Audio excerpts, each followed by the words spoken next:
আসসালামু আলাইকুম। হেয়ার সিরামের একটা ভিডিও নিয়ে চলে আসলাম। এখানে মেথি, কালো জিরা, লবঙ্গ রয়েছে। মেথি, কালো জিরা চুলের জন্য খুবই ভালো। এখন একটা পাত্রে আমি পানি দিয়ে নেব। পানিটা একটু গরম হওয়ার জন্য আমি রেখে দিব। পানিটা গরম হয়ে আসলে মিশ্রণটা আমি ঢেলে দিব। মেথি, কালো জিরার যে মিশ্রণ, লবঙ্গ ছিল সাথে, এটা আমি গরম হতে দিব। ফোটার জন্য অপেক্ষা করব, ফুটে আসা পর্যন্ত।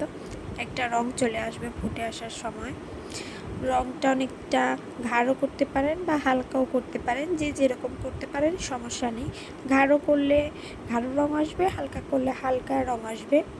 আমি মিশ্রণটা নেড়ে দিচ্ছি যাতে পানির সাথে মিশে যায়, তাড়াতাড়ি ফুটে আসে।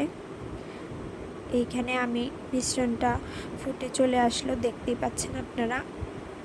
এখন রংটা চলে আসবে। অনেকক্ষণ ফুটানোর দরকার নেই, বা চাইলে অনেকক্ষণ ফুটিয়ে গাঢ় একটা রং তৈরি করতে পারেন। মিশ্রণটা একটু ঘন হতে পারে, আমি একটু পাতলাই রেখেছি। এই হেয়ার সিরামটা চুলের জন্য খুবই উপকারী, ছেলে মেয়ে উভয়ই ব্যবহার করতে পারবেন। এবং কি আমি আমার মেয়েকেও দিয়েছি এই সিরামটা। আসলে এটার উপকারিতা হচ্ছে যে অনেক সময় আমাদের হেয়ার রাফ হয়ে যায় বা চুলে জট লেগে যায়। এই সিরামটা ব্যবহার করলে চুলে জট লাগবে না, চুল রাফ হয়ে যাবে না। আমি ব্যবহার করি, সেজন্য ভাবলাম আপনাদের সাথে শেয়ার করে, হয়তো আপনার উপকারে আসতে পারে আপনাদের কোনো, সেজন্য ব্যবহার করলাম। কারো উপকারে আসলে অবশ্যই আমাকে কমেন্টে জানাবেন। হেয়ার সিরামটা ব্যবহারে বেশি কিছু প্রয়োজনও হয় না, সেজন্য খুবই সহজ এটা তৈরি করা।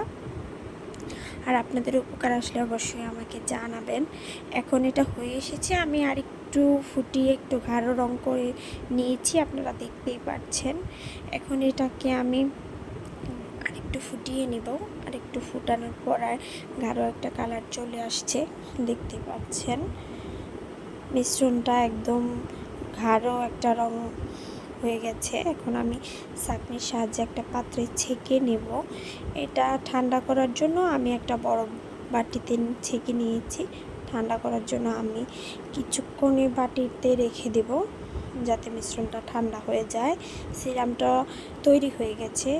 আমি একটা কাচের জারে ঢেলে নিচ্ছি, কারণ আমার কাছে স্প্রে বোতল ছিল না। সেজন্য আপনাদের কাছে থাকলে আপনারা স্প্রে বোতলে নিতে পারেন। কারো ভালো লাগলে জানাবেন। আল্লাহ হাফেজ, ভালো থাকবেন, সুস্থ থাকবেন।